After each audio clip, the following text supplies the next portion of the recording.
കേരളത്തിലെ 14 ജില്ലകളിൽ യാത്ര ചെയ്തുകൊണ്ട് സംസ്ഥാന കൈവശ കമ്മിറ്റിയുടെ നേതൃത്വത്തിൽ ജൻസി കണക്ട് യാത്ര ഇന്നലെ തിരുവനന്തപുരത്ത് സമാപിച്ചു.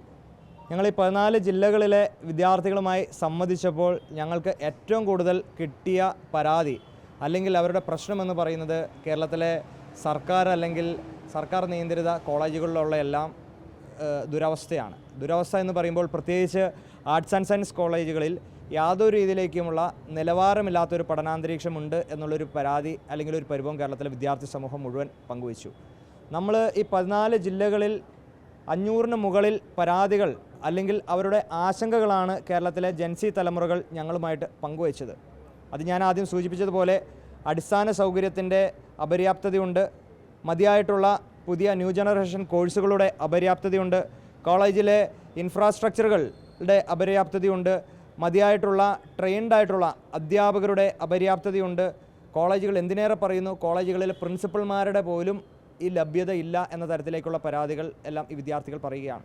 ഈ ഔട്ട്ഡേറ്റഡ് ആയിട്ടുള്ള സിലബസുകളെല്ലാം വിദ്യാർത്ഥികൾ പഠിച്ചിറങ്ങി ഈ പറയുന്ന 10,000-കണക്കിന് പണം മുടക്കി അവർ കോളേജുകളിൽ നിന്ന് പഠിച്ചിറങ്ങുന്ന ഒരു സാഹചര്യത്തിൽ അവർക്ക് മതിയായിട്ടുള്ള തൊഴിലവസരങ്ങൾ ലഭിക്കുന്നില്ല.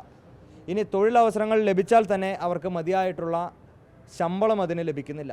വലിയ രീതിയിലേക്കുള്ള മാനസിക പിരിമുറുക്കത്തിലൂടെ കേരളത്തിൻ്റെ പുതിയ തലമുറ, വിദ്യാർത്ഥി തലമുറ, യുവതലമുറ മുന്നോട്ട് പോകുന്ന ഒരു രാഷ്ട്രീയ സാമൂഹിക സാഹചര്യമാണ് നിലവിലുള്ളത്. ഈ സർക്കാർ ഇതിനെപ്പറ്റി യാതൊരു രീതിയിലേക്കും ആശങ്കാകുലരാകുന്നില്ല എന്നതാണ് നമുക്ക് കഴിഞ്ഞ 10 വർഷമായിട്ട് നമുക്ക് മനസ്സിലാക്കാൻ സാധിക്കുന്നത്.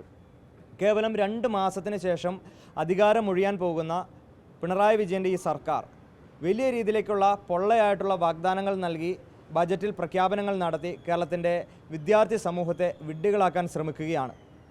ഇന്ന് ബജറ്റിൽ ഒരു പ്രഖ്യാപനം കണ്ടു. ആർട്സ് ആൻഡ് സയൻസ് കോളേജുകളിൽ സൗജന്യ വിദ്യാഭ്യാസം നൽകും എന്നുള്ളൊരു പ്രഖ്യാപനം കേൾക്കുമ്പോൾ വളരെ മനോഹരമായിട്ടുള്ളൊരു പ്രഖ്യാപനം, നമ്മളെല്ലാം സ്വാഗതം ചെയ്യേണ്ടുന്നൊരു പ്രഖ്യാപനം തന്നെ. എന്നാൽ ഞാൻ ചോദിക്കട്ടെ, യാതൊരു അടിസ്ഥാന സൗകര്യമില്ലാത്ത ഈ കോളേജുകളിൽ എങ്ങനെയാണ് വിദ്യാർത്ഥികൾക്ക് പഠിക്കാൻ സാധിക്കുക? പുതിയ അപ്ഗ്രേഡഡ് ചെയ്ത സിലബസുകളില്ലാത്ത ഈ കോഴ്സുകൾ എങ്ങനെയാണ് വിദ്യാർത്ഥികൾക്ക് തിരഞ്ഞെടുക്കാൻ സാധിക്കുക? ഈ കോഴ്സുകളെല്ലാം പഠിച്ചിറങ്ങിക്കഴിഞ്ഞാൽ അവർക്ക് യാതൊരു തൊഴിലിൻ്റെ ഗ്യാരണ്ടിയും ഇല്ലാതെ എങ്ങനെയാണ് അവർ ഈ കോഴ്സുകൾ പഠിക്കുക? അങ്ങനെ യാതൊരു രീതിയിലേക്കും ഈ വിദ്യാർത്ഥികളുടെ ആശങ്കകളെ പരിഹരിക്കുന്ന തരത്തിലേക്ക് ഈ ബജറ്റ് ഒന്നും വന്നിട്ടില്ല എന്നതൊരു വലിയ പ്രതിസന്ധിയായിട്ട് നിലനിൽക്കുകയാണ്. നമുക്കറിയാം, കേവലം 2 മാസത്തിന് ശേഷം അധികാരം വിട്ട് ഒഴിയാൻ പോവുകയാണ് പിണറായി വിജയൻ്റെ സർക്കാർ. കഴിഞ്ഞ 9.25 വർഷക്കാലം ഇവരുടെ ഒന്നും പരിഗണനാ വിഷയമായിരുന്നില്ല ഇത്. അപ്പോൾ സൗജന്യ വിദ്യാഭ്യാസം വിദ്യാർത്ഥികൾക്ക് കൊടുക്കുന്നതിനെ ഞങ്ങൾ പൂർണ്ണമായിട്ട് സ്വാഗതം ചെയ്യുന്നു. അല്ലെങ്കിൽ അതെല്ലാം നമുക്ക് എന്ത് ചെയ്യുന്നു, വളരെ മനോഹരമായിട്ടുള്ള പ്രഖ്യാപനമെന്ന് പറയുമ്പോഴും ഈ അടിസ്ഥാന സൗകര്യങ്ങളോ ഇത്തരത്തിലുള്ള പ്രശ്നങ്ങളോ ഒന്നും അഡ്രസ്സ് ചെയ്യാതെയാണ് സർക്കാർ പച്ചില കാട്ടി കേരളത്തിലെ വിദ്യാർത്ഥികളെ കബളിപ്പിക്കാനുള്ളൊരു ശ്രമമാണ് നടത്തുന്നത്. പിണറായി വിജയൻ്റെ തൊഴുത്തിന് മുടക്കുന്ന പണമെങ്കിലും കേരളത്തിലെ സർക്കാർ കോളേജുകളോ അല്ലെങ്കിൽ സർക്കാർ സ്ഥാപനങ്ങളോ അത് മികവുറ്റതാക്കാൻ വേണ്ടിയിട്ട് ഉപയോഗിച്ചിരുന്നുവെങ്കിൽ ഈ കഴിഞ്ഞ 10 വർഷം കൊണ്ട് ലക്ഷക്കണക്കിന് വിദ്യാർത്ഥികൾ ഈ നാട് വിട്ട് പോവുകയില്ലായിരുന്നു. ലക്ഷക്കണക്കിന് വിദ്യാർത്ഥികളാണ് ഈ നാട് ഉപേക്ഷിച്ചുകൊണ്ട് മൈഗ്രേറ്റ് ചെയ്ത് വിദേശ രാജ്യത്തേക്ക് പോകുന്നത്. ഈ സർക്കാർ ഇതിനെപ്പറ്റി ആശങ്കാകുലരാകുന്നില്ല. ഈ കഴിഞ്ഞ 10 വർഷത്തെ കേരളത്തിലെ വിദ്യാഭ്യാസ മേഖലയ്ക്ക് കൊടുത്ത ബജറ്റും മറ്റു കാര്യങ്ങളുമെല്ലാം പരിഗണിച്ച് ഈ 10 വർഷത്തിൽ ഈ കോളേജുകൾ അഡ്മിറ്റ് ചെയ്യപ്പെട്ട വിദ്യാർത്ഥികൾ എത്ര വേക്കൻ്റ് ആയിട്ടുള്ള സീറ്റുകൾ ഈ കോളേജുകളിൽ ഉണ്ട് എന്ന് പോലും ഈ സർക്കാർ പഠനം നടത്താൻ ശ്രമിച്ചിട്ടില്ല. എറണാകുളം ജില്ലയിലെ ഒരു പ്രമുഖമായിട്ടുള്ള ഒരു സർക്കാർ കോളേജിൽ ഒരു BSc ഫിസിക്സിന് ഉള്ളത് 3 അധ്യാപകരാണ്. ആ കോഴ്സിന് മുഴുവനായി ഉള്ള വിദ്യാർത്ഥികളുടെ എണ്ണം പറയുന്നത് 3 വിദ്യാർത്ഥികളാണ്. 1-ാം വർഷത്തിൽ ഒരു വിദ്യാർത്ഥി, 2-ാം വർഷത്തിൽ ഒരു വിദ്യാർത്ഥി, 3-ാം വർഷത്തിൽ ഒരു വിദ്യാർത്ഥി. അങ്ങനെ എത്രയോ കോളേജുകൾ പൂട്ടലിൻ്റെ വലിയ ഭീഷണി നേരിടുന്ന ഒരു സാഹചര്യത്തിൽ ഇത്തരത്തിൽ പച്ചില കാട്ടിക്കൊണ്ട് കേരളത്തിൻ്റെ വിദ്യാർത്ഥി സമൂഹത്തെ ഇനിയും വഞ്ചിക്കാമെന്ന് പിണറായി വിജയൻ കരുതരുത്, ധരിക്കരുത്. ഇത് വിദ്യാർത്ഥികൾ ഇതെല്ലാം തിരിച്ചറിയാൻ പ്രാപ്തരായിട്ടുള്ള ആളുകളാണ് ജൻസി തലമുറയിൽപ്പെട്ട വിദ്യാർത്ഥികൾ.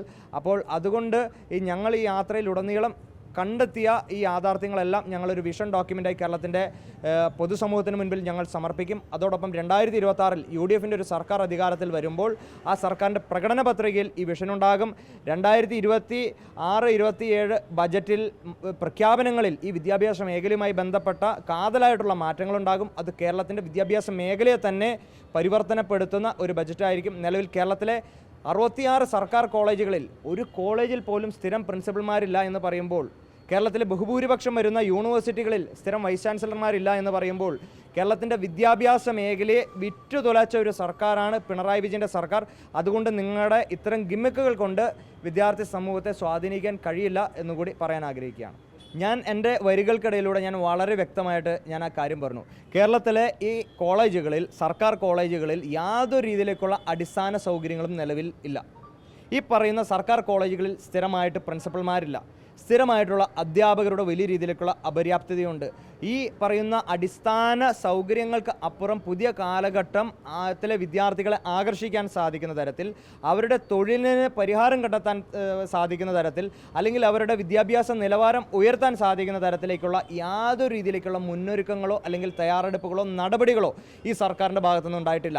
അപ്പോൾ കേവലം 2 മാസങ്ങൾക്കപ്പുറം അധികാരം ഒഴിയാൻ പോകുന്ന ഒരു സർക്കാർ, ഞാൻ അതാണ് സൂചിപ്പിച്ചത്, പച്ചില കാട്ടിക്കൊണ്ട് കേരളത്തിൻ്റെ വിദ്യാർത്ഥികളെ വിഡ്ഢികളാക്കാനുള്ളൊരു ശ്രമമാണ് ഈ സർക്കാർ നടത്തുന്നത്. അതിനപ്പുറം ഇതിനെപ്പറ്റി കൂടുതൽ നിങ്ങൾ സ്വാഗതം ചെയ്യുന്നുണ്ടോ, നിങ്ങൾ എതിർക്കുന്നുണ്ടോ എന്ന് പറഞ്ഞിട്ട് കാര്യമില്ല. ഞാൻ ചോദിക്കട്ടെ, അടിസ്ഥാന സൗകര്യങ്ങളില്ലാണ്ട് എങ്ങനെയാണ് ഈ വിദ്യാർത്ഥികൾ പഠിക്കുന്നത്?